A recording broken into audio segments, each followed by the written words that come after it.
Hello and welcome to our Gwent First Impressions video. This is Matthew, producer of Xbox On and our resident Gwent expert.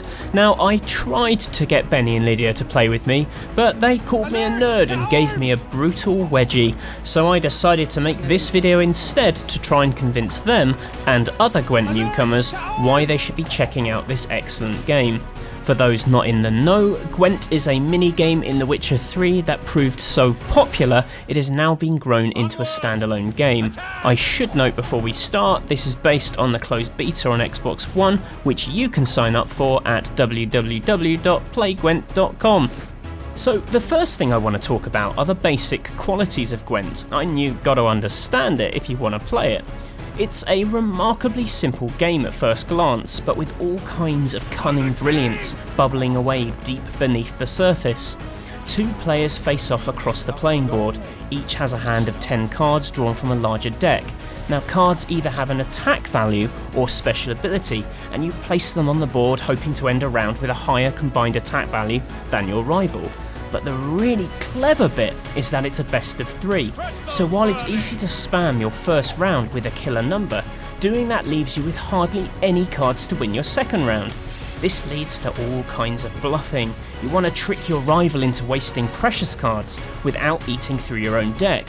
Knowing when to retreat in order to win a later round is a huge part of the strategy, and it creates an amazing drama from what is fundamentally two people staring at 10 bits of card.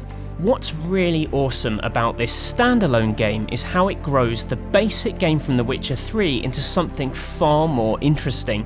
For one, it has had a huge makeover. The board is much easier to read, there are better special effects for weather magics, and the cards themselves are much improved. You see, the cards now work like tiny windows into the world of The Witcher. You can move the left analog stick to move that window and peep into their surroundings. And the cards for rare gold heroes are fully animated, so you can watch Geralt chopping off heads again and again and again. You don't get that in a set of Happy Families. But it's not just the designs that are better, the ideas behind the cards are way more evolved. You build your deck from one of 4 factions, but those factions have all been given a big makeover.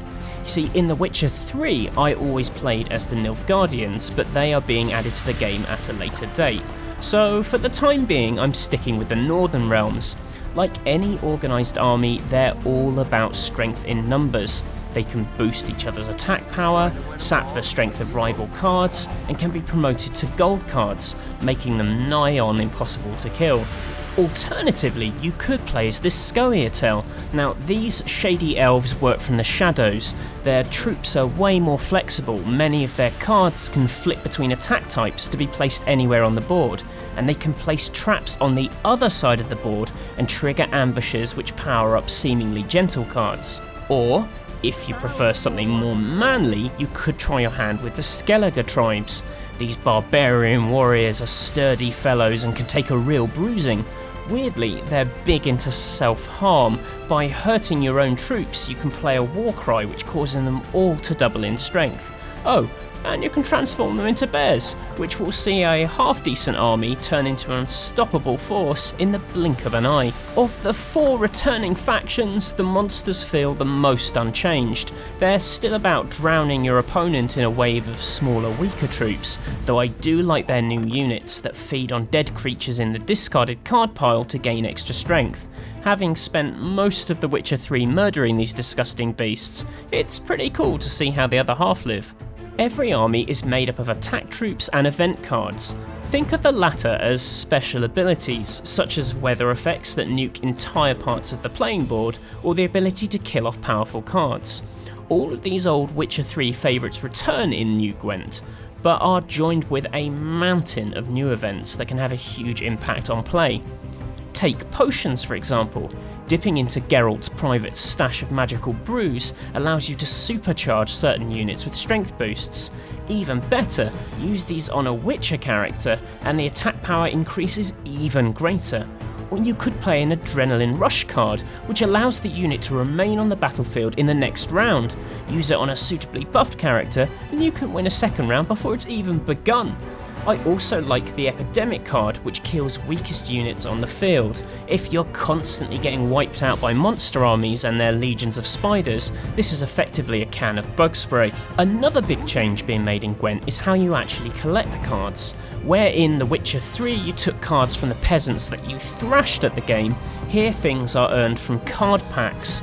Well, technically they are card barrels, and in a delightful touch they're crushed by this troll.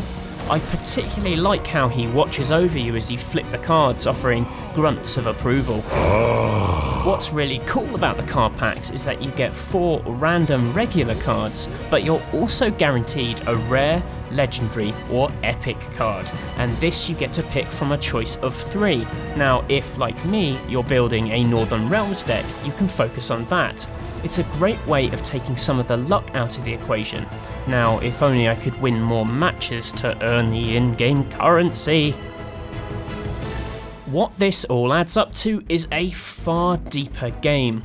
All the old tactics I used to cheese my way through The Witcher 3's Gwent are off the table. You see, in that game you basically won by playing lots of spy cards, earning new ranks, or resuscitating dead cards with the medic.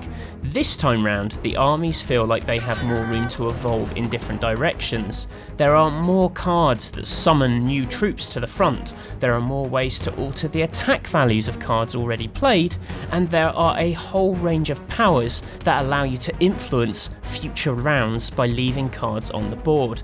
After one day of play, I've already seen a huge range of approaches to battle, from people who rely on cows that mutate into monsters, to people who carefully work on developing an army that only comes into its element in the 2nd or 3rd round. The tactical range is vast, and I can't wait to start coming up with more of my own, and with any luck, winning a few more matches. So those are our first impressions of the Gwent closed beta. It can be difficult to make a card game sound sexy, especially with a voice as weedy as my own, but I hope you give it a try. And I hope you enjoyed the video. Why not subscribe to the channel for more great access to the newest games, and give us a thumbs up while you're at it. If you want even more in-depth analysis, why not check out our A to Z of Dishonored 2, and we'll see you again tomorrow at 6. Bye for now.